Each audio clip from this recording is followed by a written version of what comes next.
Dans cet épisode, nous allons voir comment créer une forte culture du feedback dès le départ pour permettre d'engager les collaborateurs sur le long terme, de les fidéliser et surtout de leur permettre d'être performants.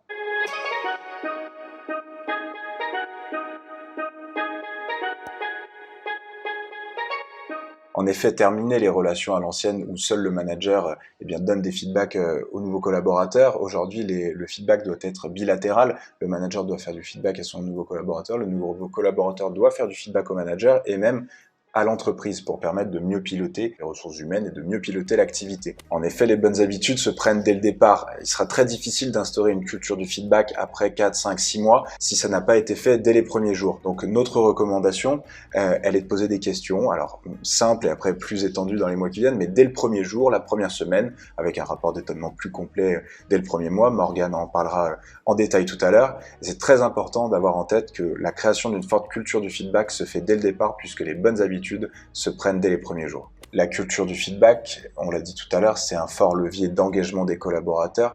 Ce qui est important de savoir, c'est que 98% des collaborateurs qui ne peuvent pas exprimer de feedback sont désengagés dans les entreprises. Donc, presque 100%. La création d'une culture du feedback, elle permet donc évidemment d'accélérer la montée en compétences, d'avoir un bon management, mais aussi d'engager et de fidéliser les collaborateurs sur le long terme. Je pense qu'avec tout ce que Geoffrey nous a partagé, on est tous convaincus de l'importance d'instaurer une culture du feedback forte dès le départ, mais comment faire? C'est pas si simple que ça. Je vais vous partager quelques bonnes pratiques pour instaurer une bonne culture du feedback dès le départ. Geoffrey en parlait tout à l'heure, la pratique du feedback 360 est hyper importante pour encourager les feedbacks et ce à toute échelle de l'entreprise, pas que de manière descendante, mais vraiment entre manager et manager vers manager et même entre pairs. Geoffrey parlait aussi tout à l'heure de poser des questions.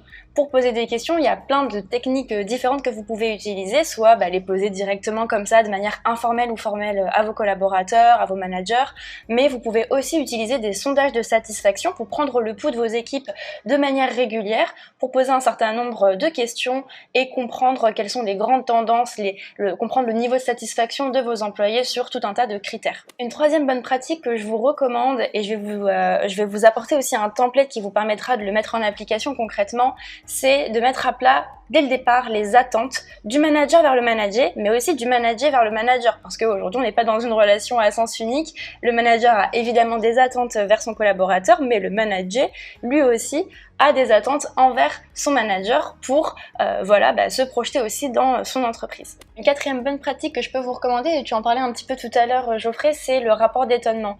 Ça peut paraître assez classique, c'est quelque chose qu'on voit dans beaucoup d'entreprises, mais c'est vraiment quelque chose de simple et efficace à mettre en place chez vous. Au bout d'un mois d'onboarding de votre nouvelle recrue, proposez-lui de réaliser un rapport d'étonnement et de vous le soutenir afin de vous partager finalement tous les axes positifs mais aussi d'amélioration qui peuvent être mis en place dans votre processus d'onboarding pour qu'il puisse être amélioré en continu pour les prochaines recrues. Et du coup aussi à la clé de cet épisode, je vais vous partager deux templates. Celui du rapport d'étonnement parce que c'est pas toujours évident de savoir quelles informations demander, comment disposer de ce type d'informations là efficacement. Et vous aurez aussi le template du coup des attentes manager-manager dont je vais vous parler tout à l'heure.